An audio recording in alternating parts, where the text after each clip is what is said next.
My husband was reborn and suddenly demanded a divorce. I smiled faintly and nodded on one condition: he must leave with nothing. He sneered and agreed without hesitation. As if a few million were worth his fight.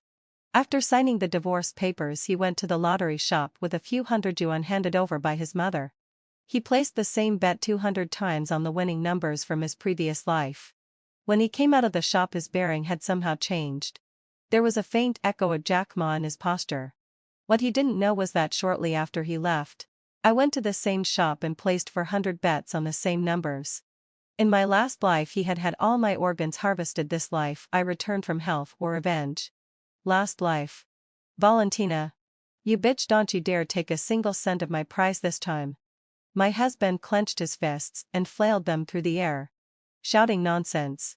All because I had just signed and thumbprinted the divorce agreement. The house was mine. The savings were his. Across the tea table he bawled, face flushed. I've had enough of your suffocating control. Enough of faking affection with you. I gave a bitter smile. Jade actually turned meticulous care into suffocating control. I never begged him for fake affection. It seemed he'd stayed with me for the money. My silence had become the spark for his hysteria. Do you know how oppressed and sick I felt being with you all these years? He kept yelling. If I get another life, I will never let the one I love suffer an ounce of grievance. Never. Had his little pinky finger learning how to find a mistress? I could have died laughing. He tossed a few clothes into a suitcase, slammed the door, and left. I watched from the window as he hurried across the street into the lottery shop. The suitcase wheels seemed to be smoking from how fast he pulled them. When I asked the shop owner later, I learned Julian had placed a 200x multiple bet on one set of numbers. A reborn person's, but I wasn't going to miss that. I wouldn't let that scumbag lie better than me. So I placed a 400x bet on the same combination. But for some reason that draw's winning numbers weren't the ones we chose. And I sat in front of the TV waiting for nothing. I lost 800 yuan. My husband lost 100 million. His dream of riches collapsed. He drank himself into ruin. The mistress drained his assets. Then ran off with everything. With nowhere left to go, my ex came crawling back to beg my forgiveness. I refused. And then, together with our daughter and my sister-in-law, my mother-in-law had me restrained. My organs were matched and parceled out to patients in need. The Clara family sold my organs for over 3 million. My shattered body was dumped in the wilderness. My soul hovered beside them. And only then did I learn that when my baby was born she'd been switched for the mistress's child. My poor daughter had been sold into the mountains by my mother-in-law. My spirit wouldn't rest. I swore vengeance on those inhuman beasts. When I opened my eyes again, I was back just before signing the divorce papers. One Valentina. Let's get a divorce. Julian slid a divorce agreement toward me with an ashamed look. The memory of my last life, how I cried to the heavens and received no answer, still haunted me with the same helpless despair. Seeing my eyes burning red, Julian mistook it for grief over loving him too much and hurried to console me. Valentina. Don't be like this. I'm a rotten man. Not worth your tears. You can find someone far better. Then it hit me, I'd been reborn. I took the divorce papers, flipped through them, and tossed them back. You leave with nothing, or there's no deal. Valentina. Don't be unreasonable. You're the unreasonable one. You propose divorce. Then you leave with nothing. I stood my ground. You weren't like this in the last life. You weren't this kind of person. Julian had slipped up and hastily coughed to cover it. I looked at him with contempt. What kind of person am I? Then? His face went red as he shouted. Our marital property is shared half and half. Marital property? I slammed my fist on the table. The cups clinked and rattled. Tell me. How much have you ever earned for this family? I won 30,000 in the lottery. You spent over 500,000 on tickets and called 30,000 earning money. Well, there's also our house. Please, this house was left to me by my mother. It's premarital property. Don't you know that? Julian stopped pretending. I don't care. It's half and half. I sneered. I don't care either. If you don't leave empty-handed, I won't sign. Then every penny you earn from now on will count as marital property. Julian hopped like a cat with its tail stepped on. Valentina. I beg you to be kind. Julian, I advise you to be sensible. I don't even want a divorce if you don't want one. Fine. As long as I wasn't desperate. There would always be someone more desperate than me. You're about to become a man worth hundreds of millions, yet you're arguing about pocket change? How embarrassing. Seeing my resolve, Julian finally backed down.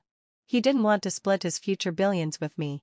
Even if I leave with nothing, I'll still divorce you. With that, he stood to go to the print shop and have a new divorce agreement typed. Wait. I called after him. Julian sneered. Heh. Valentina, are you regretting it? Looking at his bitter, venomous face, I wanted to slap myself for ever having chosen him. How blind had I been? I rolled my eyes. Your divorce papers don't say who gets custody of our daughter. Clara didn't hesitate. I'll stay with Mom. I don't want that. Stay with your father. Just like in the last life.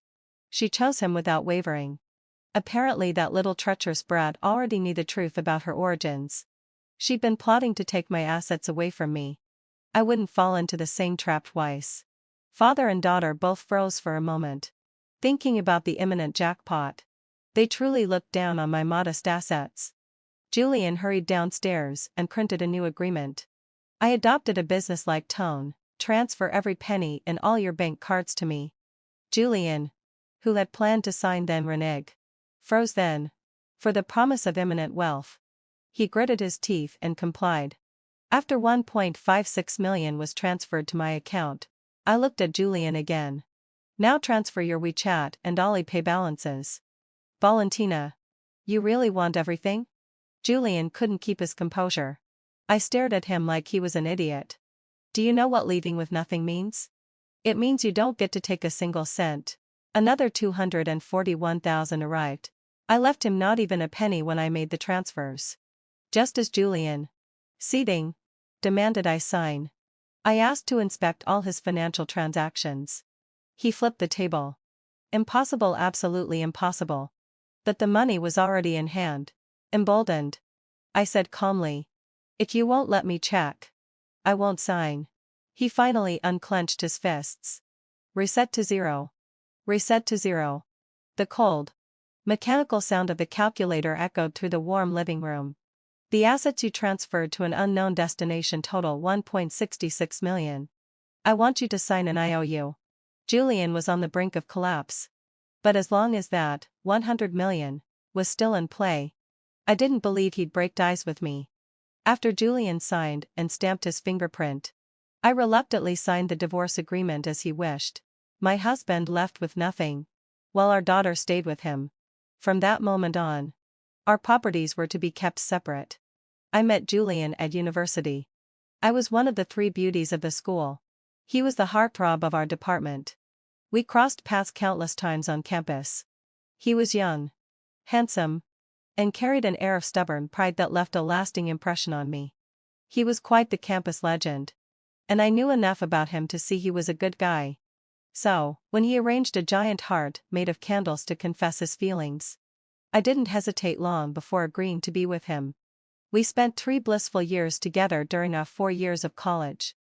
Valentina. Marriage is a lifetime commitment. You must be cautious.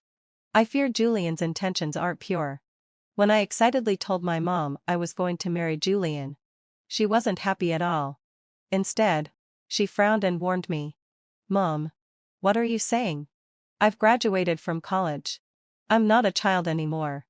I know how to judge right from wrong. I was a little angry. Not only did I not want our pure love to be tainted by worldly concerns, but my mom's reaction was exactly what Julian had predicted. Upon hearing that I planned to tell my mom about our relationship, Julian worriedly said, Valentina, with my background, I doubt your mom will accept me. And you're her only daughter, she's probably hoping you'll marry someone better. Julian came from a poor rural background, but I never thought that would be an obstacle in our love. I was certain. That's not true. My mom isn't the type to care about wealth, nor is she old-fashioned. But reality splashed cold water on my face. Though my mom didn't explicitly say Julian should find someone richer, she did think his family background was lacking. When I threatened to cut off all ties, my mom reluctantly gave in. In the end, I married Julian. Just as I had hoped. But little did I know. Despite my constant compromises, our marriage only lasted 13 years. My thoughts returned to the present. This lifetime's Julian was no different from the previous one. He bragged about being a reborn soul, claiming he didn't want to suffer and that a beauty like me shouldn't be wasted.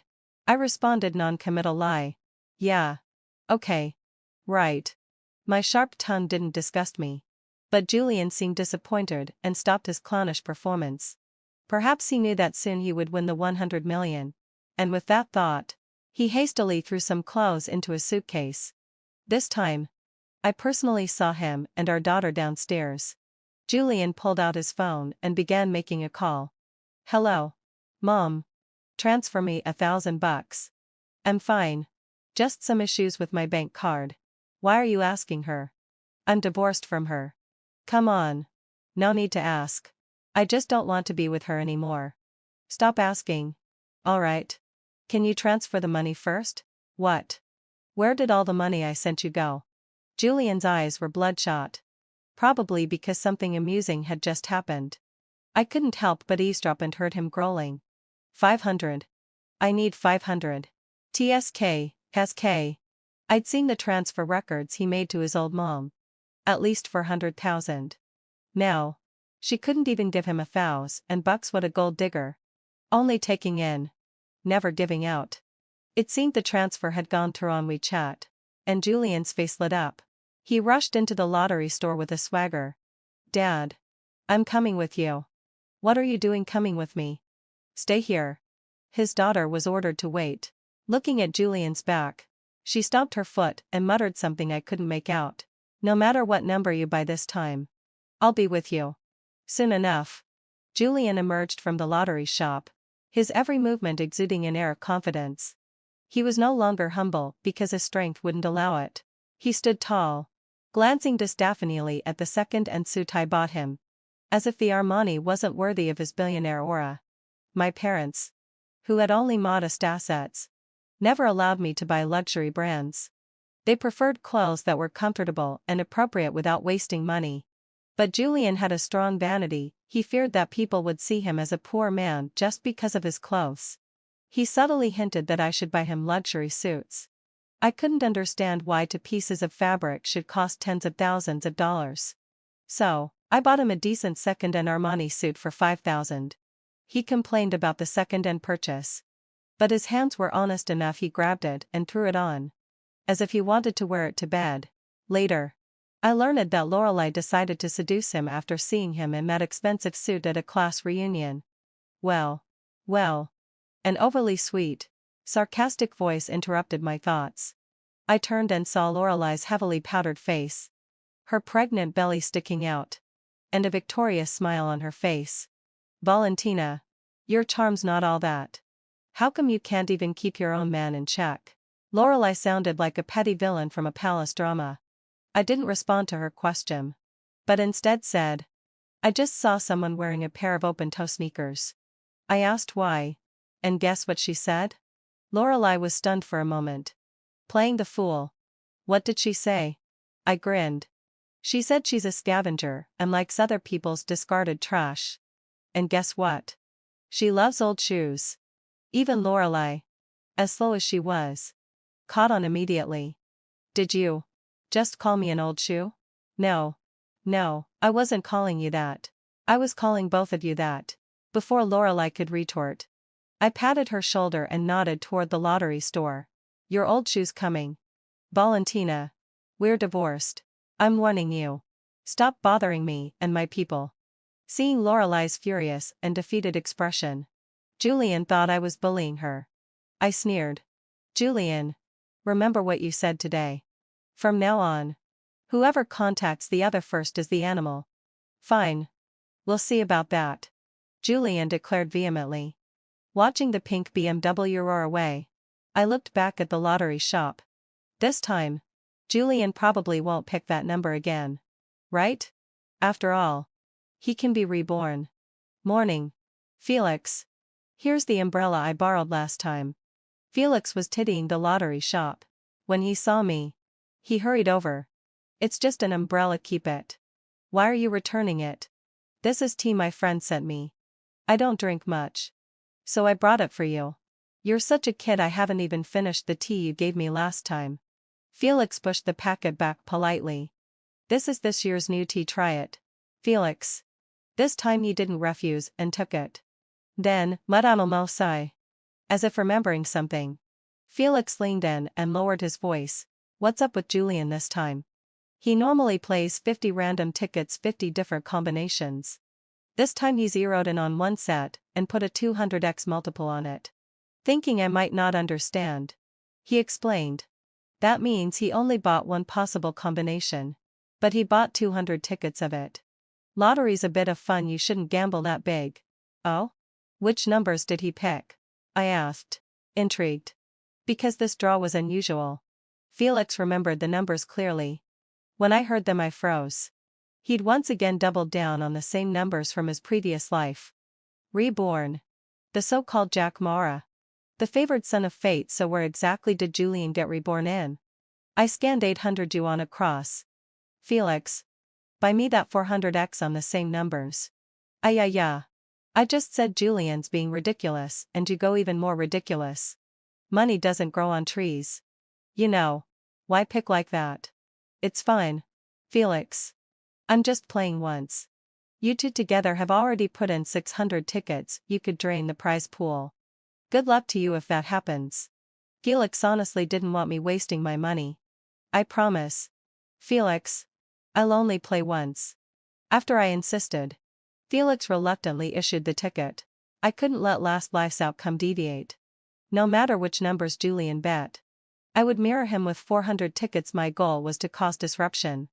As Felix said, opportunities to empty the prize pool don't come to ordinary people twice. Since Julian replicated his previous choice exactly, shouldn't I also buy the winning numbers from my last life?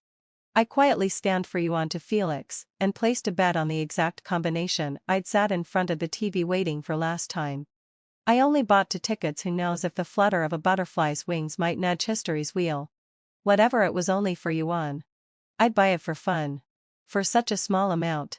Felix didn't try to talk me out of it. One draw time finally arrived. I had popcorn ready and was parked in front of the TV well ahead. As the numbered balls tumbled out, one by one my heart pounded faster and faster. Thud. When the final ball fell and the set of numbers became clear. I tossed popcorn everywhere across the living room. I'd actually won. After sweeping up the popcorn, I calmed down. Unlike Julian, my first instinct after winning was not to show off. I wanted to get rich quietly and tell no one. But the tree does not stay still while the wind blows.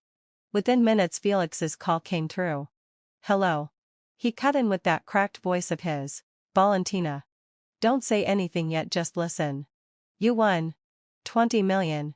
Ha ha ha ha. My old man has finally seen a big prize hit in my shop.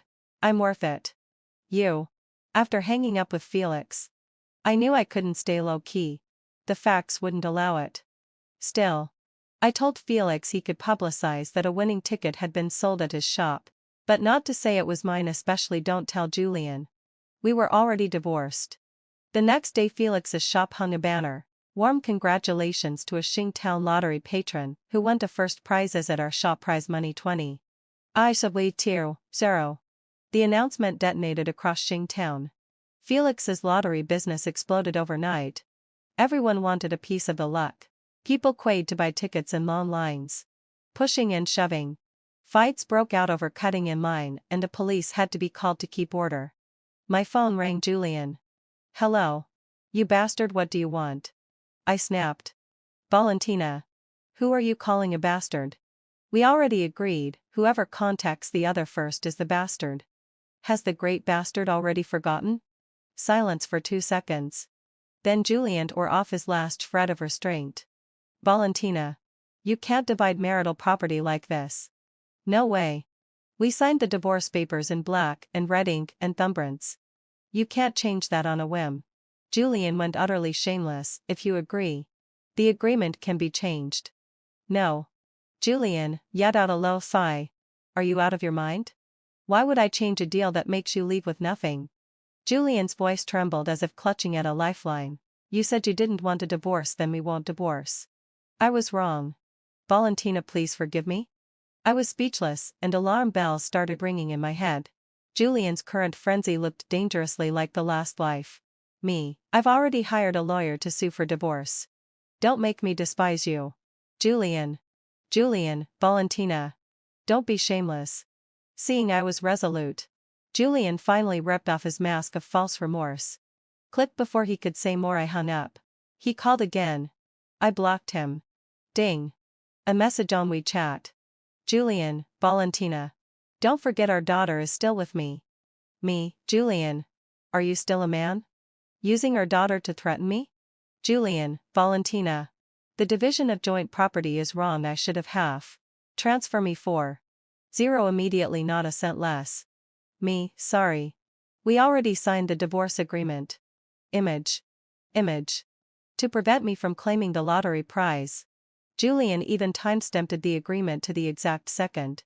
Meaning any wealth acquired after 94,327 yesterday belongs to whoever earned it. We both signed and stamped our red thumbprints. I have to admit this trick of his was crafty. Julian, I think you don't care about our daughter at all. A corner of my mouth lifted. I fool who use his own daughter to threaten others, what an idiot. Me, Julian. She's your daughter too. How could you do that? Julian, I don't care. I want money. Me, Julian. I will not allow you to hurt our daughter. After I sent that message, Julian didn't reply. But I knew he wouldn't let this go quietly. I called the moving company directly, sold off all the furniture that could be sold. And within less than 2 hours, the house was left completely empty. I then boarded the high-speed train to the provincial capital, determined to collect my prize money and avoid any more complications. Mom. Dad didn't win the lottery. He smashed everything in the house. And he hit me. Image attached. A message from my daughter appeared on my phone. In the picture, half of her face was swollen and bruised. Blood dripped from the corner of her mouth, and clear fingerprints were visible on her face. It was obvious she had been hit. Julian and that ungrateful woman put on an act. And Julian, fearing I wouldn't believe it, made the pain look real. The enemy's righteousness in abandoning family felt strangely satisfying. How could Julian do this? Clara, Mom. Please don't divorce Dad. Just think of me. No way. A man who cheats and abuses is someone I have to divorce. Clara, then can you at least give him half of the assets? Otherwise, he'll keep hitting me. This isn't about him hitting you. It's about him trying to ruin my life. My heart is breaking for you. Clara, so, are you agreeing to give him half of the property? Want money? No way. I'm calling the police to arrest him. Clara went silent. I had installed hidden cameras in every corner of the house, even outside the door. That afternoon, the monitoring system alerted me to movement. I opened the footage and saw Julian and our daughter returning, dragging their luggage behind them. It looked like the mistress' plan to flee had been moved up. I input the password but found I couldn't unlock the door. Julian began knocking. And when there was no response, he shouted, Valentina, open the door. I know you're in there. Bang, bang, bang. When there was still no answer, his knocking turned into banging. And finally, it became an all-out attempt to break down the door. Just as the tools were being set up to break the lock, the police arrived. Apparently, hadn't felt absai. The neighbors had heard such a ruckus and thought the neighborhood was under attack by a gang. So they called the police. This is my house, officer. Julian quickly explained. The officer looked at him suspiciously. Then why don't you even know your own home's password? Julian stammered. I had an argument with my wife. And in a fit of rage, she changed the password. The officer raised an eyebrow. How can you prove you're the rightful owner of this house? I've always lived here. The officer gave him a withering look. That's not much of a proof. Is it? Eventually. The officer called the property management and got my details. Hello. Is this Mrs. Valentina? Yes, at 8-2. This is Valentina speaking. Julian said he's your husband and is locked out of the house. He wants to break in. I'd like to ask if you consented to this? Of course I didn't agree. Officer. I'm in the process of divorcing him. This house is my premarital property. And he has no right to break in. The officer put the call on speaker. And Julian, overhearing what I said, was immediately displeased. Valentina. I already apologized. Why can't you just let that little thing go? Heh. Little thing? If cheating and having a mistress is a little thing, then what's a big thing? Stop talking. I'm not letting you in my house. Mom. Please stop being unreasonable. Dad already admitted his mistake. Clara. Shut up. The moment you chose him. You're no longer my daughter. Thank you for your professionalism. Officer. I hung up the phone. The officer looked at Julian with disdain. Without Valentina's consent, you can't destroy her locks. Julian squatted on the ground, upset. What do you mean? I can't even enter my own home? After the officer left, Julian picked up a power drill and began attacking the door lock. The officer couldn't stay here forever just to stop him from breaking in.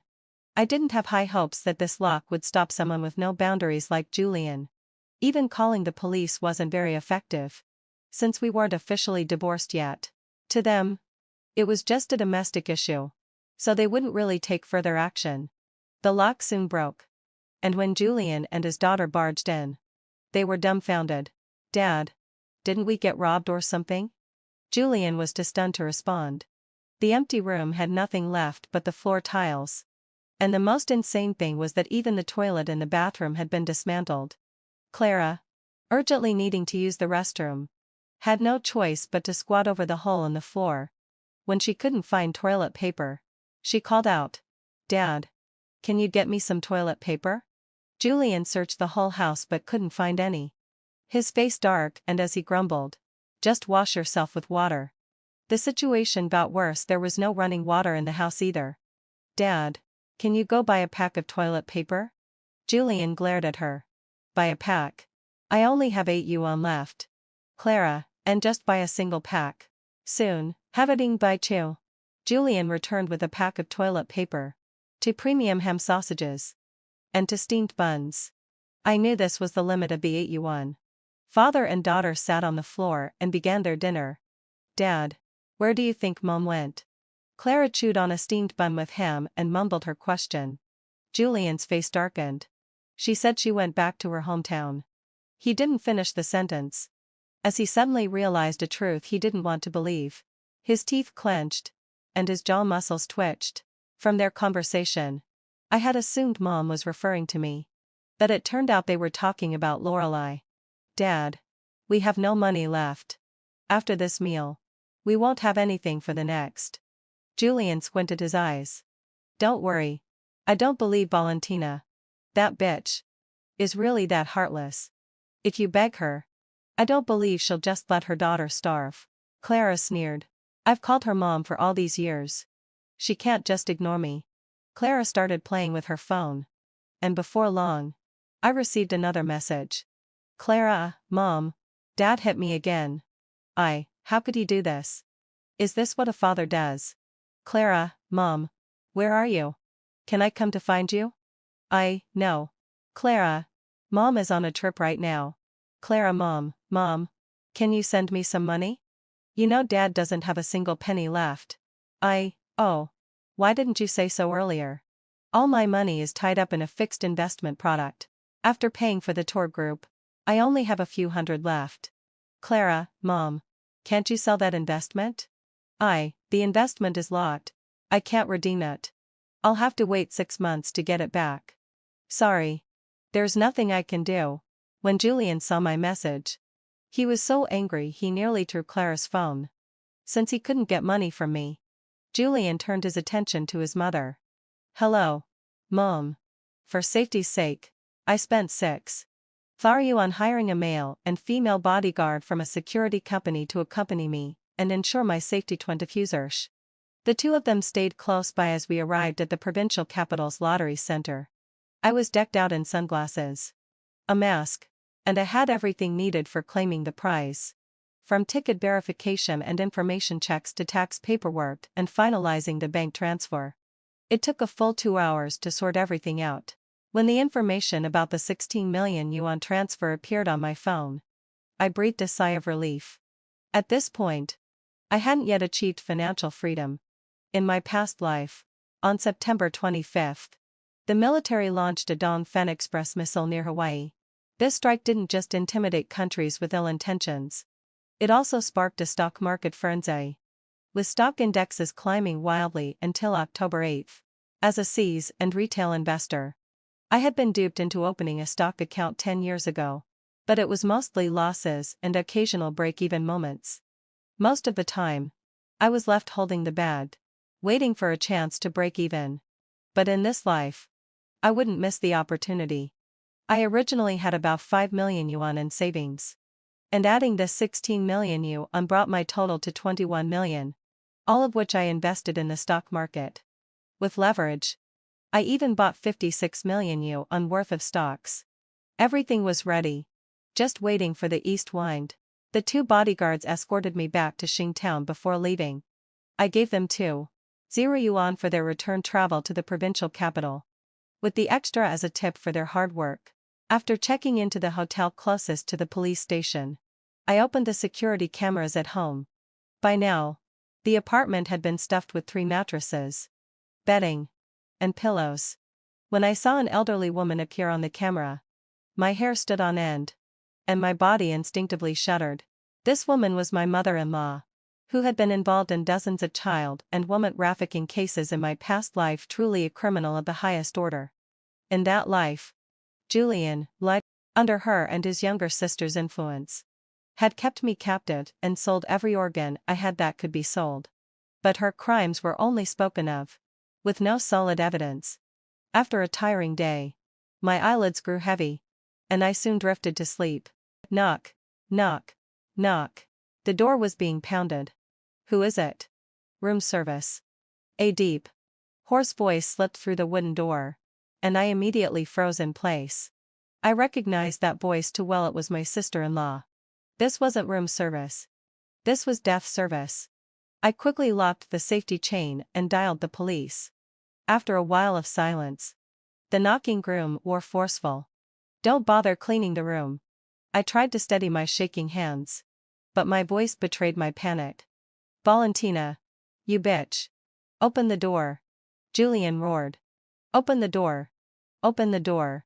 My sister-in-law and mother-in-law pounded on the door, shouting. Bang. Bang. Bang. Each blow felt like a hammer to my heart. I was beyond frantic. The helplessness I'd felt lying on a cold hospital bed in my past life returned, threatening to overwhelm me. Clara grabbed the cleaning lady's master key and handed it to Julian. Dad. Use this to open the door. Click. The lock turned. But it only opened slightly, blocked by the security chain. Julian's twisted face appeared in the gap, and when he saw me slumped on the floor, his eyes immediately gleamed with greed. You bitch. Open the door. How dare you see another man behind my back? Open the door. Filthy whore. Let me show you what happens. What are we doing wrong? What kind of shameful daughter-in-law do we have? Woo woo woo. My mother-in-law wailed as she slapped her thighs. You slut. My brother marrying you was a disaster. You damn. My sister-in-law spat filthy insults. Clara chimed in. Mom, petting Kolstovla obsession. How can you do this? Do you have no shame? Do you think of Dad or me at all? This family was trying to rationalize their illegal actions, trying to break my door under the pretense of catching me in an affair. Stop. A deep, authoritative voice echoed down the hallway, cutting off the chaos. 2 uniformed officers hurried toward us. A middle-aged officer, about 35 years old, looked at Julian's family. What's going on here?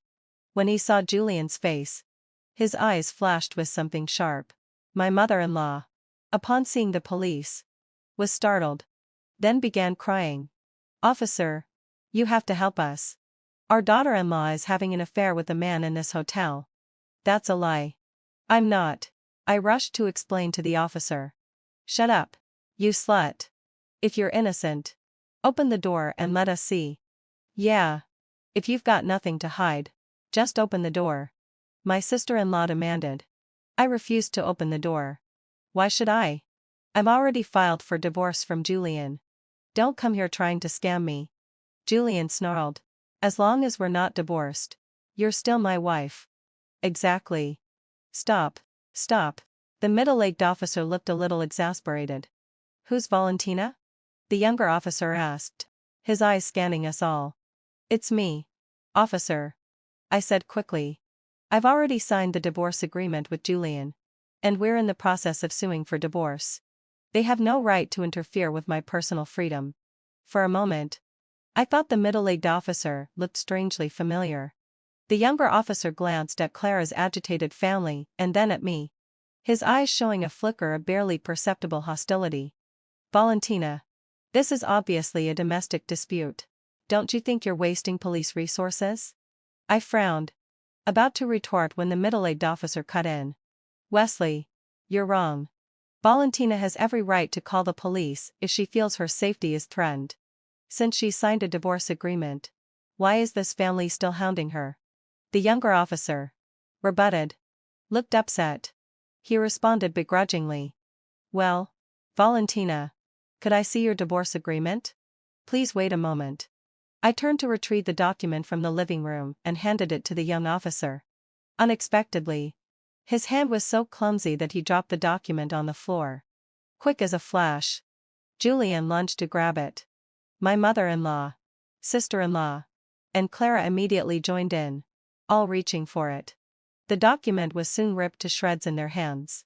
Afraid it could be repaired, they stuffed the scraps into their mouths. The young officer was not only slow with his hands but also slow to react. He didn't even act faster than my mother-in-law. He shouted, "What are you doing? Don't grab!" But he did nothing to stop them. The middle-aged officer acted immediately, trying to snatch back the paper, but only retrieved a small piece. He shouted angrily, "Stop it! Everyone, stop!" But Clara's family ignored him, their mouths fast as they devoured the shredded paper. I stared at the young officer coldly and said, "Officer, don't you think you're showing bias? The divorce agreement clearly states Julian is to leave with nothing. How are you going to compensate me?"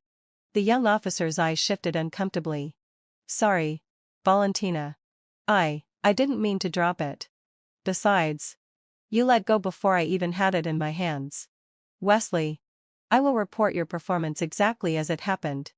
My evaluation of you is poor. Before you even became a police officer, you've already started tarnishing the police force." The middle-aged officer scolded coldly. With his wealth of experience, he could easily spot the young officer's mistake. No. Before the young officer could speak, his sister-in-law jumped out to protest, as though someone was digging up her ancestor's grave. Seeing her trembling with agitation, it was clear to anyone who knew her that she was playing the role of the victim. To the unaware, one might think she was the young officer's mother. "Comrade police, this is our personal matter. It has nothing to do with this young officer." The sister-in-law immediately tried to deflect. At that moment, my mother-in-law, surprisingly, became reasonable. "Comrade police, this is all a misunderstanding. We shouldn't have bothered Valentina. And we'll leave now." The sister-in-law exchanged looks with Clara's family members, and with satisfaction, they left. Their goal had already been achieved. My property would be split in half. iPhone. I need to use the restroom." The young officer quickly followed the Clara family members downstairs. The middle-aged officer watched him disappear before turning his gaze back to me. "Ms. Valentina, this is your divorce agreement. I'm sorry I couldn't protect it." However, when his eyes landed on the words on the paper, the officer's expression froze for a moment. He couldn't help but twitch his mouth a few times. When he looked back at me, there was a hint of admiration. The paper he handed me was half of a document. With the bold words "after my rebirth," I left the door open for the human traffickers. What a joke. The young officer clearly sided with Clara's family. And he had no right to look at my divorce agreement. How could I just show it to him? The short story I had written in my free time at home. I had casually given them a draft I was reviewing. Who knew they would enjoy it so much? Seeing their plan succeed was quite laughable. If they liked it, I still had several copies. I raised my hand and turned off the body cam. The middle-aged officer reminded me. Ms. Valentina. My name is Ethan. And the officer with me is Wesley. If you're dissatisfied with our handling of this situation, you can file a complaint using this number. Okay. Thank you. And to Mamado well fi. What's your name again? My name is Ethan. Ma'am. Did you go to the first high school? The middle-aged officer paused for a long time. His eyes red and as he said. Yes, heading fulfilled my obsession. Miss Valentina. Thank you and your aunt for saving my life all those years ago. I owe you my life. It's really you These years. I felt something choking in my throat. And I couldn't say another word. Hot tears fell drop by drop. An extra story about Julian and Ethan is at the end. After watching Ethan leave, I immediately called the provincial security company. A lesson learned, I wouldn't let Clara's family have another chance to harm me. The night passed in silence. And dawn soon arrived. After contacting the security company, I learned that the new guards were already waiting at my room door. I opened the door and saw 2 men and 2 women. They were all sharp and well trained. And upon closer inspection, I noticed that the man and woman from the previous day were among them. I had them switched to a 3-person room, with 2 female bodyguards staying with me, and 2 male bodyguards in the next room. Our group then went to the People's Hospital. We did 3 paternity tests. 1 for Clara and me. 1 for Julian and Clara. And 1 for Julian and me. To my surprise, Clara was indeed Julian's daughter. So we didn't need the paternity test for us. I packed the results for Clara and me, and Julian and me, and sent them to my home address with the label for Valentina. The next morning, Julian received the proof. He didn't care if I had personally opened it. He tore into the package and looked at the documents. When he saw that Clara wasn't my biological daughter, he smiled with satisfaction. But when he saw that neither Clara, who was actually me, or he was biologically related, his smile froze, then cracked open into an angry scowl. My mother-in-law also trembled with rage, but she stayed relatively calm. Julian wanted to go pick up his daughter from school, but his wife stopped him. The most important thing now is to sue Valentina and get her money. Later, I learned through the replay that when they received the court summons, they immediately contacted Wesley, the son of the sister-in-law, to find out where I was staying. Under the guise of catching me in the act, they barged into my room, tore up my divorce agreement, and then calmly prepared for the lawsuit, intending to claim half of my assets. I had thought it would be difficult for them to trick me into opening the door. But they succeeded easily when I handed Wesley the divorce agreement without any second thought. They went through the motions, thinking I would be fooled. I messaged Julian on WeChat to confront him. Me, Julian. I never thought you could be this shameless. You've created this whole scene just to destroy the divorce agreement in my hands. Haven't you? Julian, Valentina. What are you talking about? I don't understand. Me, PH. Even without the divorce agreement, I'm divorcing you. Julian, I know you're anxious. But calm down. Me, did you receive the paternity test results from the DNA center? I warn you. Tampering with my evidence is illegal. Julian, you crazy woman. I can't understand a word you're saying. Me, just wait for it. In the surveillance footage, I saw Julian's smug smile after his scheme succeeded. But then, as though he'd remembered something, his face dark, and again perhaps he had just realized that Clara was really his daughter. The day of the court hearing arrived. When my lawyer and I arrived at the courtroom, Julian was already seated confidently in the defendant's chair, with the rest of Clara's family behind him in the spectators' seats. You bitch. From today on, the Clara family has no place for a promiscuous wife like you. My mother-in-law's sharp tongue and hateful face were unbearable, as if she thought cursing me in court would win them the case. How did Julian marry someone like you? Why don't you just die? The sister-in-law, though sharp-faced, tried to act all righteous. Bitch. Silence. Silence. My mother-in-law tried to speak again, but was interrupted by the judge.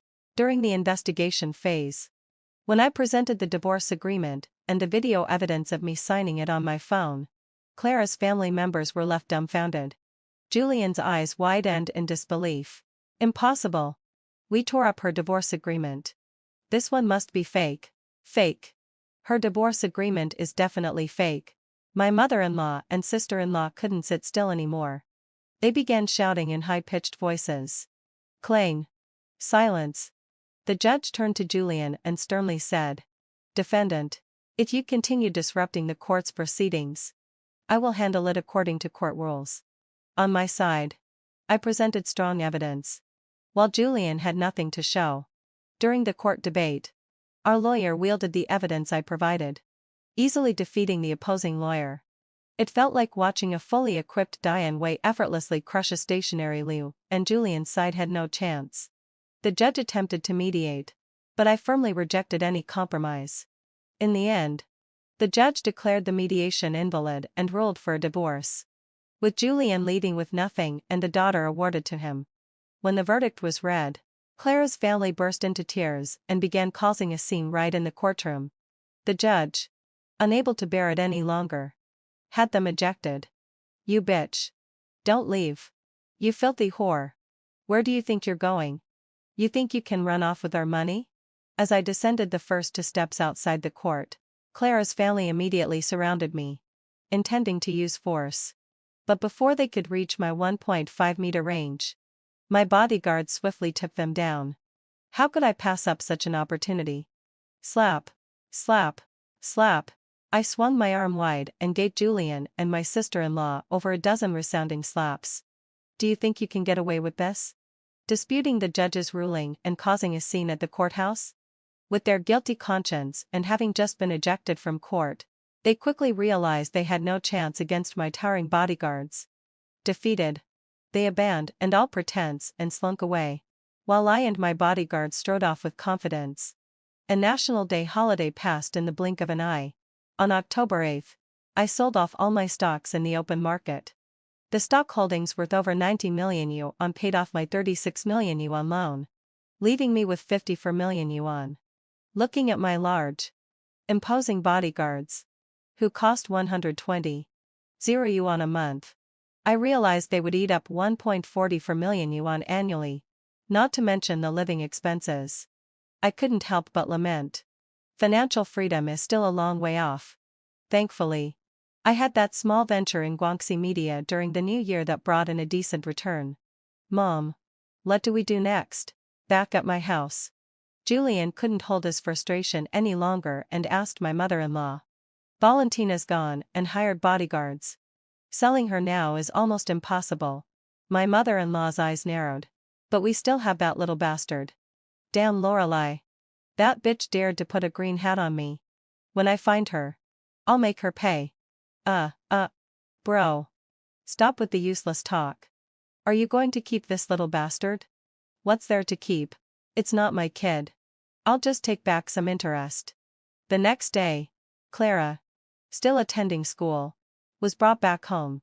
She was immediately restrained and subjected to blood tests, HLA typing, lymphocyte matching, and more.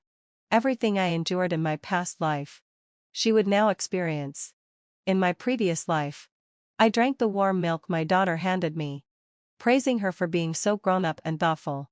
Little did I know, mere minutes later, I would pass out. When I woke up, I found myself lying on that cold, sterile operating table. My heart, lungs, liver, kidneys, pancreas, corneas, small intestines, bone marrow, skin, hadn't fulfilled insertion, and blood vessels, all of them were in demand. When I heard I had generated 3.8 million yuan in income for their family, Clara excitedly praised me as a useful person. She sarcastically commented, "Others are one fish, 3 meals. This woman is one person, 10 uses." I wonder, when one person, 10 uses, became herself, did she still think she was a useful person? That night, Clara was taken to her sister-in-law's husband's illegal clinic. 4 went in, but only 3 came out. Julian spent the next few days vomiting after every meal. Finally, heading for Seldme, after recovering some strength, I sent him a message. "Julian, the DNA testing center called me. They made a mistake and mixed up our DNA profiles. Don't worry. They redid the test. And Clara is your daughter. Image. Image. Julian, right, in a daze, walked out of the house. When he reappeared, he was holding a butcher's knife. My private investigator had already gathered all the evidence on Kazan and my sister-in-law. And Wesley knew about his parents' dealings, even warning them on several occasions. I packaged all the evidence and sent it to Ethan. The next morning, when I woke up, I saw two breaking news stories trending. Xinjiang City Metropolitan News. A major illegal organ transplant operation was busted, the criminals heartless. None of the donors survived. An utterly gruesome scene. Sources revealed that the operation was set up by a married couple, and their son used his position to cover for them. Shocking. A man kills his mother and sister because of a minor girl. The heavy clouds hanging over me finally lifted, and the bright sun shone again. I had avenged my death in the past life, but instead of feeling satisfaction, all I felt was confusion. I want to see my daughter, I said softly. Ethan replied. Don't worry. I'm here. Ethan's side story. My name is Ethan. When I was in 6th grade, my parents died in a car accident. My grandmother took all their compensation money under the guise of guardianship. She was already biased toward my uncle's family. And with my parents gone, she became even worse. My cousins got to eat meat, while my sister and I could only eat steamed buns and vegetables.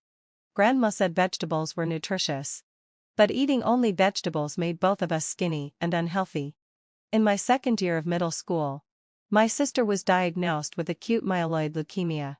When my grandmother heard that the treatment would cost 300 yuan, she didn't hesitate for a second to refuse to treat my sister.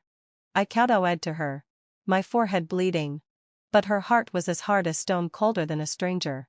I had no choice but to kneel outside the hospital, hoping that they might take pity on my sister, the only family I had left. But the hospital was busy treating people who could pay, while I, an orphan with no power, was always chased away by security. This was the third day I had spent kneeling at the hospital gate. I didn't believe they had no sense of medical ethics. But I overestimated them. Without money, no doctor was willing to treat my sister. At my most desperate moment, I saw a beautiful aunt with a girl who looked just as beautiful. They looked like angels from heaven, graceful and kind. And I could see pure goodness in their eyes. The aunt said everything would be all right and promised to pay for my sister's treatment. I didn't know how to thank them, only bowing repeatedly. The aunt and the girl stopped me, saying it was fate that they helped me. I promised I would repay them and even do it tenfold. The aunt smiled and gently patted my head. If you truly want to repay me, take good care of your sister. I donated my bone marrow to my sister, and she recovered. The money auntie gave me was still over 100. I called her to say I wanted to return it, but she refused. She said this was for me and my sister's living expenses, and that no one else should get a penny. Grandma and my uncle asked me to transfer the money to them, but I refused. They even wanted to harm my sister. I went to the kitchen, grabbed a kitchen knife, and told them that if they dared to touch my sister, I would kill them. From that moment on, neither my grandma or my uncle ever troubled me again. When I called auntie to thank her, I learned that Valentina wanted to attend the first high school. I took care of Chloe for a year, and when I returned to school, it was just in time to be in the same year as Valentina. I studied day and night, and in the end, I managed to get into the first high school. I didn't tell auntie or Valentina. I only quietly observed her from the shadows, protecting her. One time, when Valentina was returning home for a break and auntie couldn't pick her up, Valentina had to walk home alone. She was so beautiful that when a group of young men with tattooed arms noticed her, they followed her into an alley. They were about to make a move when I stopped them, and Valentina walked home without a single disturbance while I was surrounded and beaten. A police officer arrived just in time to stop them from continuing. Although I was bruised and battered, I was happy. Finally, having fulfilled my obsession, I could repay auntie and Valentina for their kindness. Valentina was so smart and I had to work twice as hard just to keep up with her. In the end, I succeeded and got into the same university as her. I silently guarded her from a distance, watching as she became the school beauty. Seeing her fall in love with Julian. And eventually, walking down the aisle into marriage. When Valentina had her own protector and a happy family, I quietly left.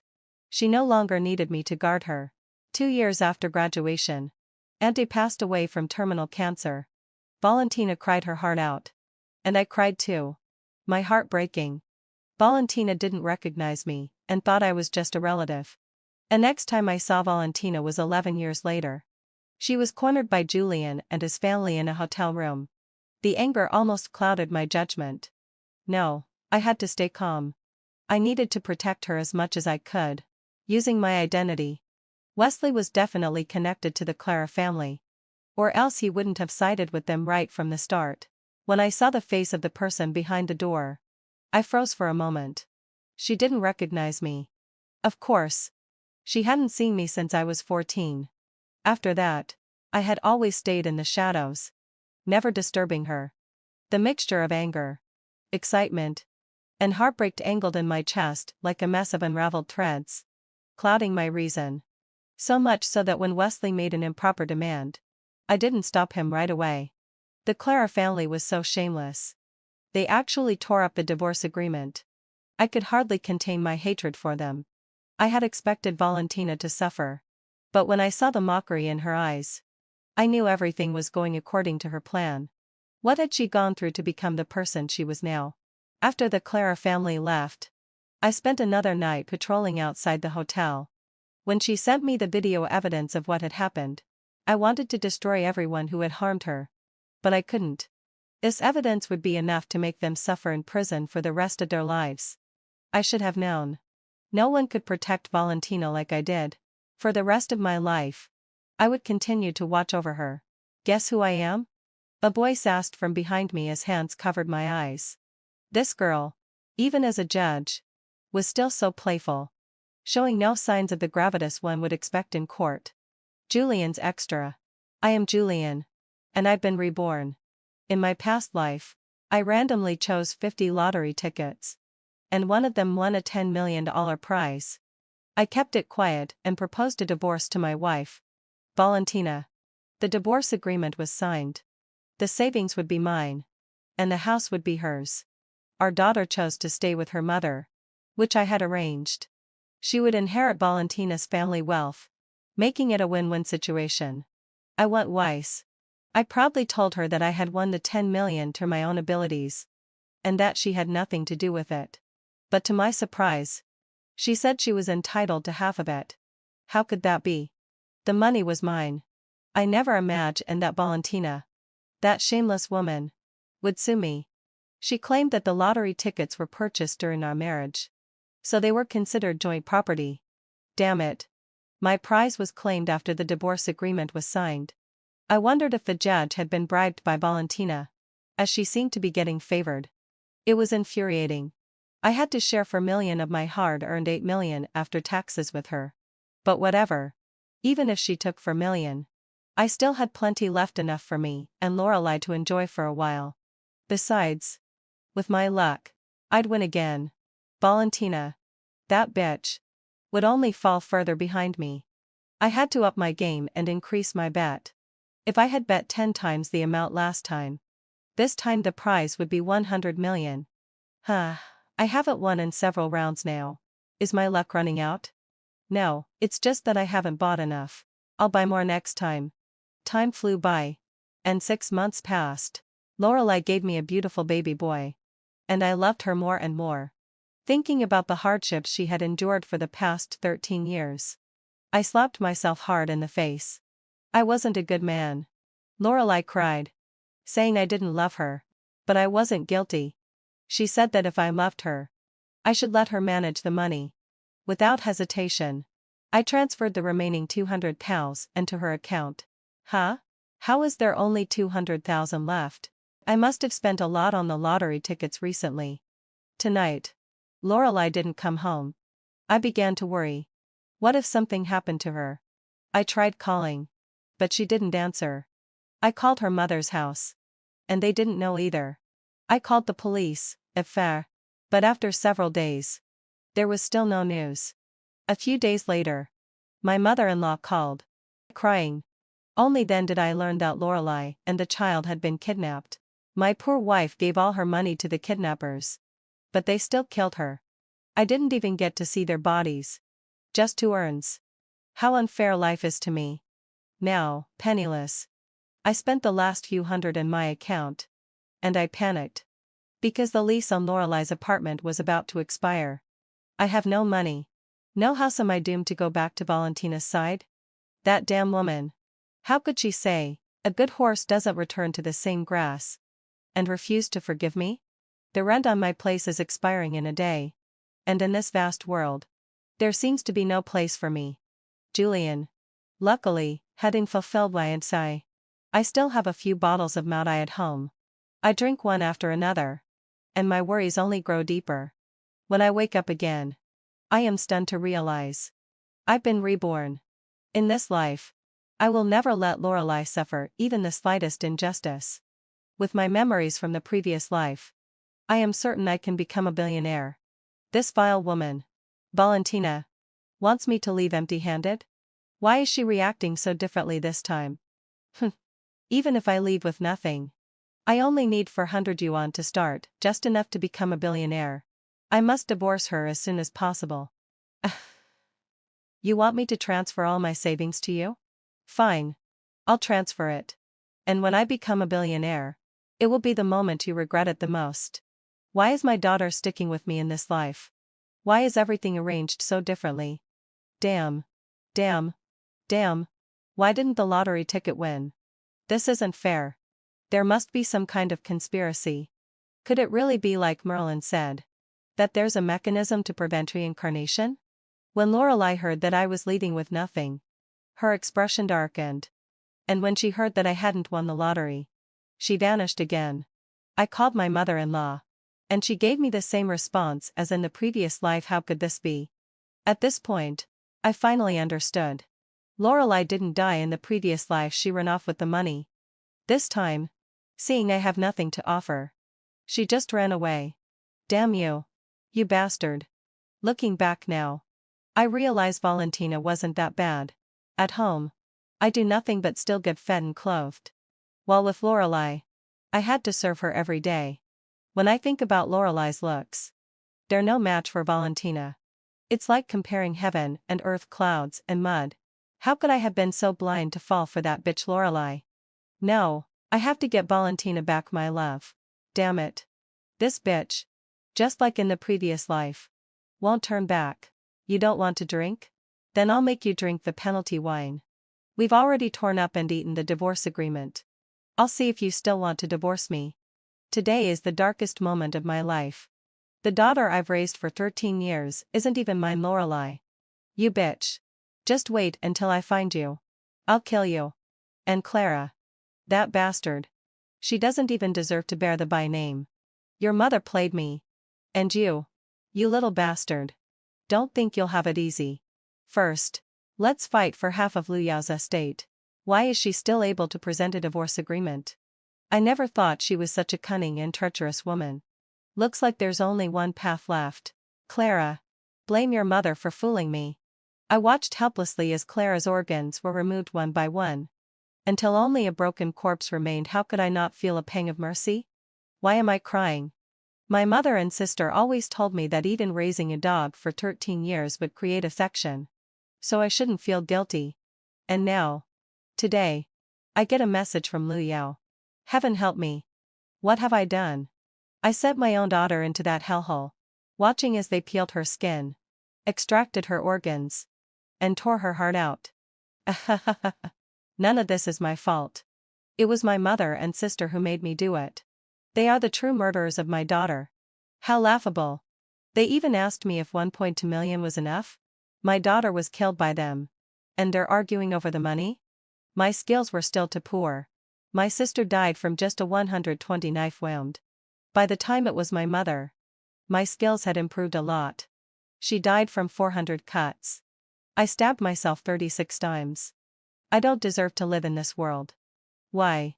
In my final moments, am I thinking of Valentina? It turns out that in the first life, I sent her to that hell. watching as they hollowed her out. I have lived 3 lives. With the memory of my first life carried over to the present third life. But no memory of the second life. I finally understood why Li Yao had no hesitation in agreeing to the divorce when I mentioned it.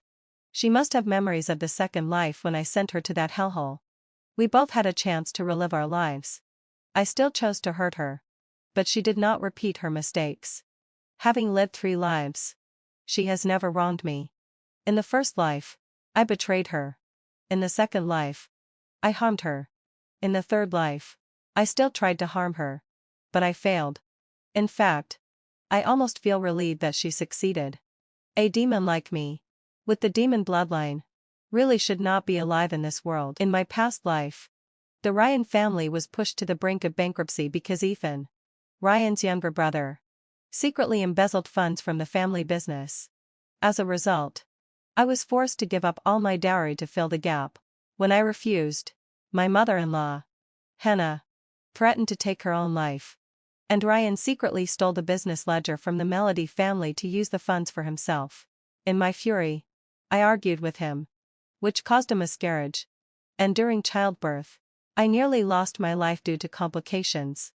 In a moment of desperation, the Ryan family, upon learning that I was carrying a daughter, refused to help me. Hannah sneered. It's just a girl. What's the use in saving her?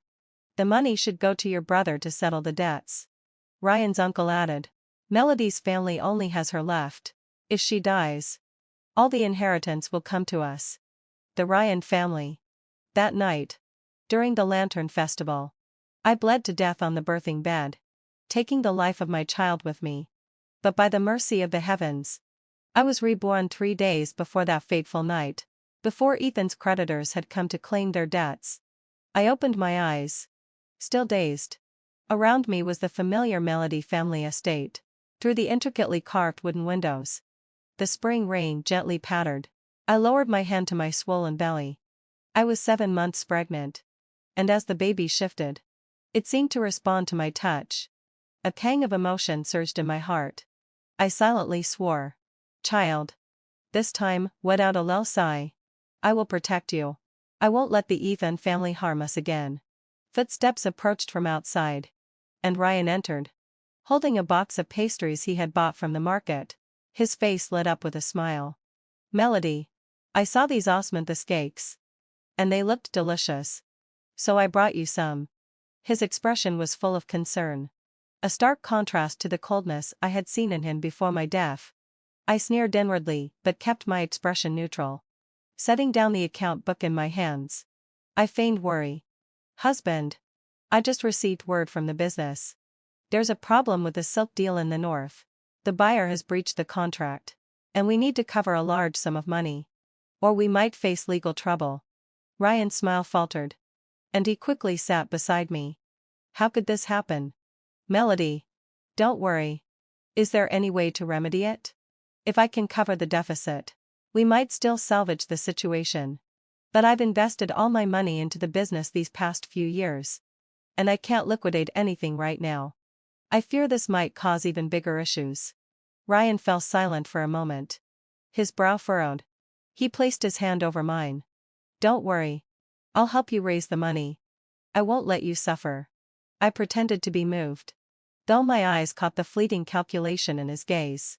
In my past life, I had believed his sweet words, unaware that he had already conspired with his family to covet the Melody family fortune. Now that I was reborn, I would make sure the Ryan family reaped what they had sown. That evening, I returned with Ryan to the Ryan family's old estate. As soon as we stepped into the main hall, my mother-in-law, Hannah, immediately froze. She glanced at me with a sneer and sarcastically said, I told you, a woman shouldn't be in business. Sooner or later, it will cause trouble. And look what's happened now, it's dragging down the entire Ryan family. I gently tugged at Ryan's sleeve. As if ashamed, he was about to speak in my defense. But Ethan, his younger brother, quickly cut in. Sister-in-law, your actions have caused quite a stir. The whole neighborhood is talking about it. How do you plan to handle such a large sum of money? Don't look to me for help. I'm not even married yet. So where would I get the money? Ryan's face showed some difficulty, and he glanced at me. I spoke softly. If I can't cover the deficit, the authorities may hold me accountable. Husband. I still carry your child. Hannah snorted. You don't even know if it's a boy or a girl yet, so don't make excuses about the baby. Melody. The Ryan family is just an ordinary family. We can't afford to deal with the mess you've caused. You'd better figure something out. Don't drag my son into this. I sneered inwardly. In my past life, when she forced me to give up my dowry to save Ethan, did she ever say anything to shirk responsibility? Now that I knew her true nature, I would turn the tables. I feigned panic. We've been married for so long. And if you don't help me now. Hannah suddenly slammed her hand on the table. You still have the nerve to say that. Ryan is your husband, how can you drag him down with you? I lowered my voice. But I really have no other options. If the Ryan family could help. Don't even think about it. The head of the Ryan family, Grandpa Ryan, suddenly spoke. If you insist on dragging Ryan down with you, then divorce. I lowered my head, hiding the faint smile on my lips. Divorce? That was exactly what I wanted. Divorce? I feigned shock, looking up at Ryan with teary eyes. Husband. We've been married for so long. And I carry your child. How can you talk about divorce? Ryan's gaze flickered, as if shaken by his grandfather's words. He took my hand and whispered. Melody. It's not that I'm heartless. But. Hannah quickly interrupted. Melody. Don't blame us. Ryan finally managed to secure a job at the government office. If his future is ruined because of your problem, how can the Ryan family survive? Don't harm him. Tears welled up in my eyes. Husband. Is this really how you feel? Ryan's lips moved as if to speak, but Hannah pulled him aside and whispered. Ryan. Don't be soft-hearted. This woman is too troublesome. If we don't divorce her, all the debts from her business will fall on you. But she's pregnant. Ryan seemed to hesitate. It's still unclear whether it's a boy or a girl. If it's a boy, it's fine. But if it's a girl, what's the point of keeping her? You're young and capable. You'll have plenty of beautiful women in the future. Why waste time on her? They thought their words were subtle, but they didn't realize I had heard everything clearly. I laughed coldly in my heart but continued to look pitiful on the outside. Ryan hesitated for a moment but finally darkened his expression. He returned to me and said, Melody. Let's find a midwife and check whether the baby is a boy or a girl. If it's a boy, your parents will surely help you through this. Isn't that right? I froze, my eyes misting with tears. It was happening again. Ethan took the opportunity to speak up. Sister-in-law. A boy is what really matters. If you can't do it, I can still help the Ryan family expand. If it doesn't work out, my brother can find someone who can give him a son. I coldly snorted inwardly. Ryan's hesitation wasn't because of me, but because of the wealth of the Melody family business. He had been like this in my past life, feigning deep affection while calculating in the background. Now that I knew it was a girl, I would use this to force him to reveal his true face. Husband. If it's a girl, would you really divorce me? I asked, my voice trembling. Ryan avoided my gaze and softly replied. Melody. When times are hard, we must look out for ourselves. You've been lonely all your life, so you should understand. The next day, we went to a clinic in the city. The Ryan family had specially arranged for an old midwife to check my pregnancy. After a brief examination, the midwife sighed. It's a girl. She added. But you two are young. There's no rush. You can try for more children in the future. Upon hearing this, Ryan's eyes flickered with a hint of relief, and the corners of his mouth curled up slightly. After returning from the medical hall, Ryan's attitude was as cold as frost. In the past, he would always be careful, assisting me with every move, fearful that any slight disturbance might harm the child in my womb. But today, he walked ahead with a proud gait, his steps dripping with disdain. When we reached the entrance of the Ryan family estate, he bent down to whisper a few words in Hannah's ear. A glimmer of triumph flashed in Hannah's eyes, and her lips twisted into a smile that nearly reached her ears. She turned to me, sizing me up from head to toe, then snorted coldly through her nose.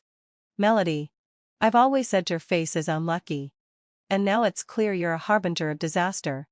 You've caused the death of your parents. And now you want to drag down the Ryan family. Quickly, Heading Hofeld my session. Get a divorce from Ryan and spare us from your misfortune. Her words were like knives, cutting deep into the hidden pain in my heart. My parents had passed away early. And it was rumored that it was my fault because I had been too eager to play as a child, insisting that they take me out of the city to enjoy the spring, only to fall victim to a bandit attack. I have carried this guilt since childhood. And now the Ryan family uses it against me as a constant reminder. In my past life, I endured it all, hoping for peace. But all it did was escalate their cruelty. Now that I have been reborn, how could I let them humiliate me again? I lowered my head to hide my tears, biting my lip in silence. Mother-in-law. I called softly. Don't call me mother-in-law. I am not your mother-in-law. You owe mountains of debt. And the authorities are about to arrest you. Yet you still cling to my son and refuse to divorce, deliberately ruining the future of the Ryan family. As soon as she spoke, the servants and relatives who happened to be passing by turned their attention toward us, whispering and pointing fingers. I seized the moment to bow my head, pretending to be on the verge of breaking down. Many onlookers were visibly outraged, urging me to leave this heartless family as soon as possible. An elderly woman spoke up. If you truly wish to divorce, we must settle the details. Who will the child stay with? How will the alimony be divided? What will happen to the family fortune? Let us settle this now to avoid any entanglements in the future. Her words struck a chord in me. Hannah's face shifted slightly at the mention of this, and I could see her eyes calculating. After a brief pause, she clapped her hands and smiled. Good. Then let's settle everything today. That evening, Hannah gathered the Ryan family members in the main hall and invited a well-known scribe from the city to prepare the divorce documents.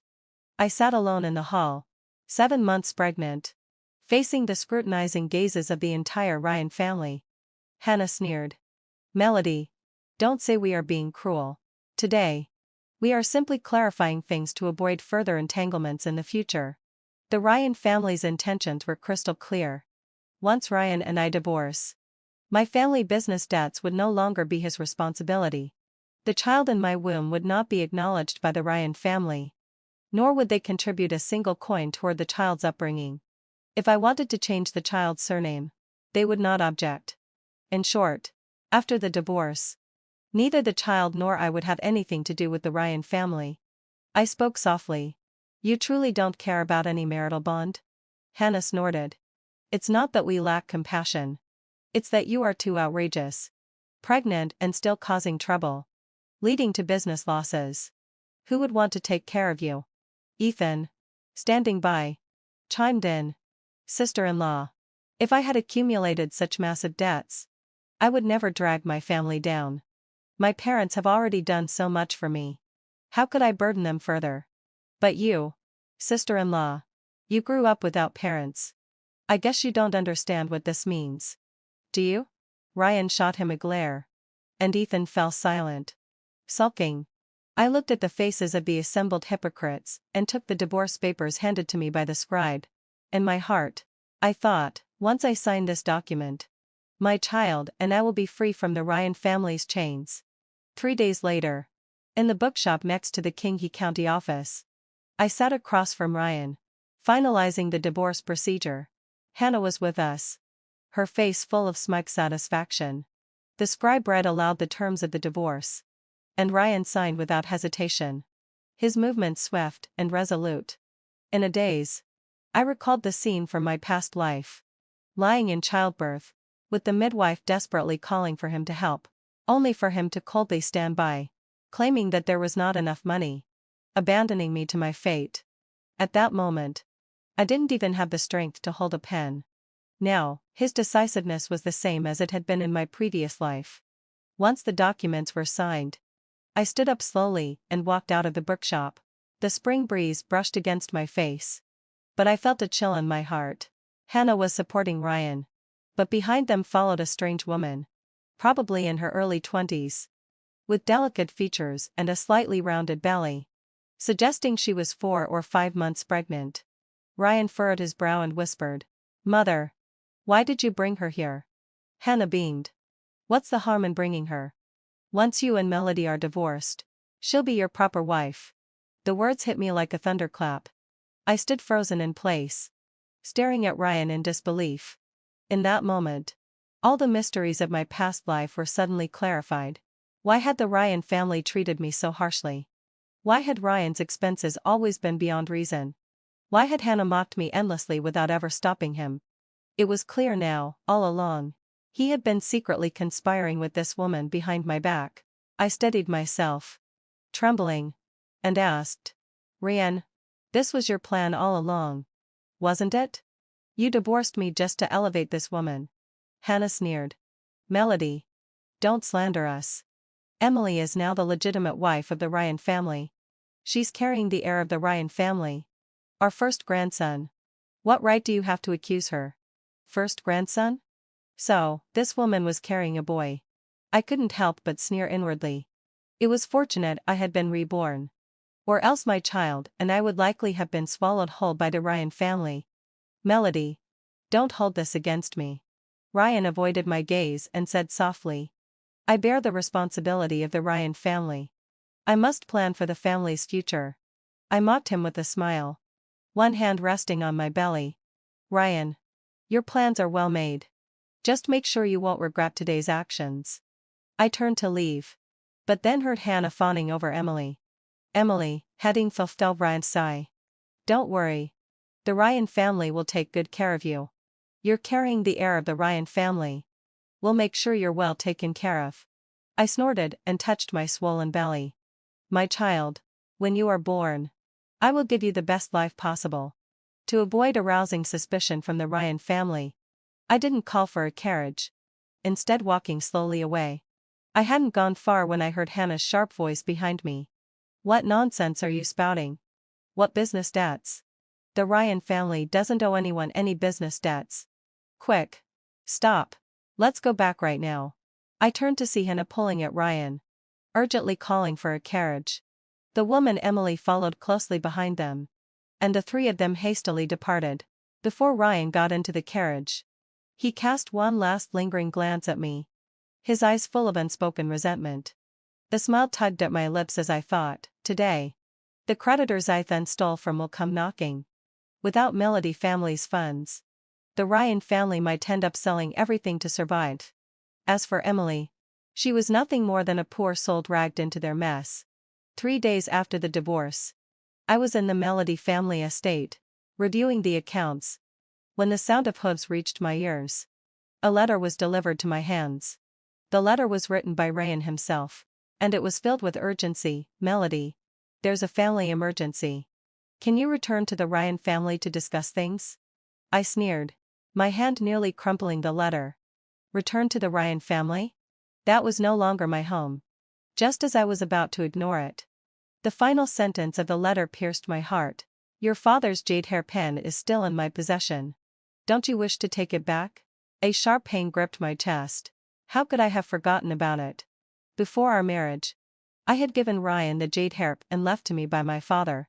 Though it wasn't a rare treasure, it could be sold for a considerable sum and was the last reminder of my father.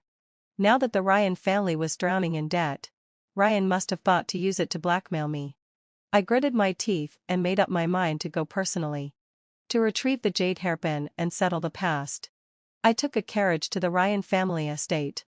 Before I could even enter, I saw that the gate was shut tightly, and the door was smeared with cinnabar ink, scrawled with the words "Repay the debts." It was an alarming sight. I pushed the door open. Inside, the hall was in disarray. Tables and chairs were askew, and porcelain shattered across the floor. Hannah sat on the ground, her hair disheveled, wailing, "What sin have I committed? The Ryan family is finished, and we'll all be left without a burial place." Ethan crouched in the corner, his face ashen, not daring to make a sound. Ryan sat alone in the hall, his clothes disheveled. Yet, he wore a mask of forced calmness. When he saw me, he said in a low voice, "Melody, Ethan has embezzled hundreds of tiles from the business.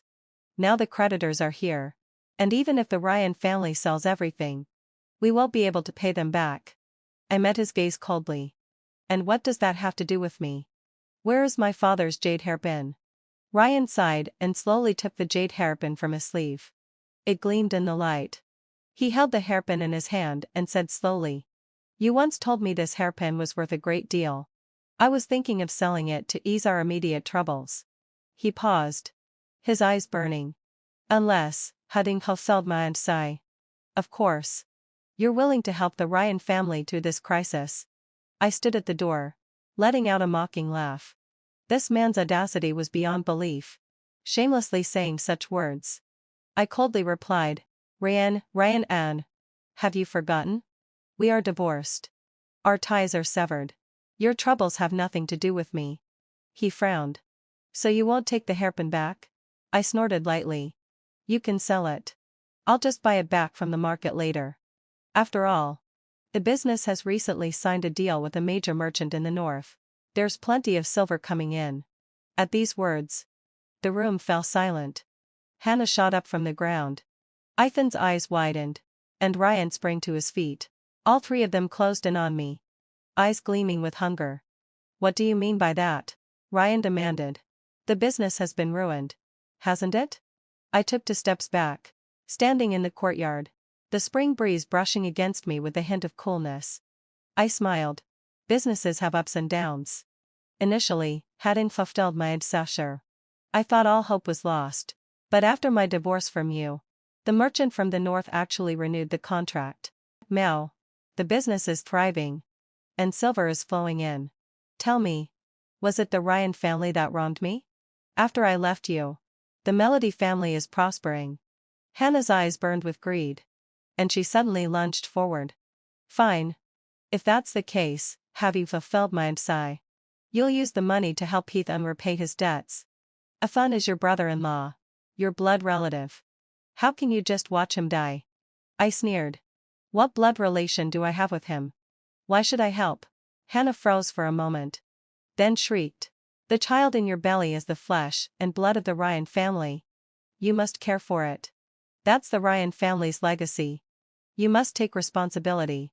Before she could finish, 2 guards flashed out from the yard, blocking me and pushing Hannah aside. Ryan hurried to support her. His gaze dark and cold, as though trying to see through me. I gestured to the guards to protect me, and spoke loudly. "This child will follow the Melody family name and be registered under the Melody family's household. The divorce agreement is clear. Both my child and I have no ties to the Ryan family. Have you forgotten? Once the hairpin was returned, I had no more attachment to the Ryan family estate." As I turned to leave, Hannah's curses echoed from the hall, calling me ungrateful and a wicked woman. Words too foul to repeat. I ignored them, my hand resting on my belly as I thought, "My dear, once you are born, I will ensure you have a bright future." I thought my ties with the Ryan family had come to an end. But to my surprise, Hannah went mad and led a group of servants to the Melody family estate, shouting and causing a scene. She ordered her people to write "heartless woman" on the walls of the courtyard with cinnabar, and spread rumors to anyone who would listen. She cried out, "Melody is the eldest daughter-in-law of the Ryan family. We loved her dearly, but she has a wolf's heart. She lied about the business's losses and forced my son to divorce her." She wept bitterly. "She even refused to let us recognize the child in her womb. That's the Ryan family's flesh and blood. How could she be so heartless? It's as if she's tearing my heart out." Hannah's words were filled with sorrow, far from her usual sharp tone. It was clear that Ryan had secretly instructed her. I watched coldly and paid no attention. Days later, rumors spread. Some said, "Has Melody already found a new lover?" Others said, "The child will grow up without a father. How sad." Some even went as far as to claim I had already found a new father for my child. I stood in the crowd, a cold sneer curling on my lips, silent and unmoved. The Ryan family's drama was truly a masterpiece in its own right. That very night, a letter arrived at the Melody family's residence. Delivered anonymously. The ink was still fresh, the handwriting hasty. "Melody, if you help the Ryan family repay their debts, I will publicly clarify the matter on King He Street and never disturb you again. I held the letter in my hand, staring at it for a long time. The handwriting Ryan's was unmistakable. In my past life, he'd had once used gentle words to lure me into his trap. I had lost my father at a young age. And my personality was tough. I never easily trusted anyone. Before marrying into the Ryan family, I managed my own business alone, handling everything personally and never relying on others. Ryan was the first man I had ever loved, the one who seemed to understand my outer strength and inner softness. He knew of my longing for a home, and had taught Hannah to treat me like her own daughter. I was like a moth to a flame, falling deeply into his web, only to realize after marriage that his gentleness was all a facade. In my past life, I spent countless nights reflecting, doubting if I hadn't been gentle enough, which caused the Ryan family to turn against me. It wasn't until I died on the childbirth bed that I finally understood. I didn't reply to the letter. Instead, I folded it and locked it in a brocade box along with other evidence of the Ryan family's wrongdoings. The rumors in King He Street grew louder by the day. For 3 consecutive days, the Ryan family's public performances continued. With each passing day, the town's gossip about me only intensified. The storytellers sighed, if the Melody family's daughter doesn't show up soon, her poor grandparents and father may wait in vain. As my pregnancy progressed, my belly grew heavier, and my movements became more cumbersome. But the Ryan family was tightening their grip. I couldn't sit idly by. On the 4th day, the final performance, I decided to confront them in person. The King He Theater was bustling with people, the lights dazzling. I stepped into the center of the stage, and as soon as Ryan saw me, he hurried over, offering a hand as if to support me. His voice dripping with false gentleness, "Melody, Ada, you've come. I knew you couldn't bear it." I looked at him coldly, jerked my arm out of his grip, and walked directly to the center of the stage. In front of the entire audience, I raised my hand and slapped him across the face. The crisp sound echoed through the room, stunning the crowd into silence. Hannah rushed forward in a panic. "Melody, how dare you hit my son?" She raised her hand to strike back, but Ryan stopped her. I spoke coldly, "The Ryan family has pushed me to this point. Are you not afraid of destroying everything in the process?" Ryan, covering his face, spoke in a low voice, "Melody, I only want to protect you and our unborn child." I sneered, "Ryan, since you have no intention of growing old with me, why should I preserve any dignity for you?" I turned to the storyteller and handed him a scroll of bamboo slips. "This is my agreement with Han.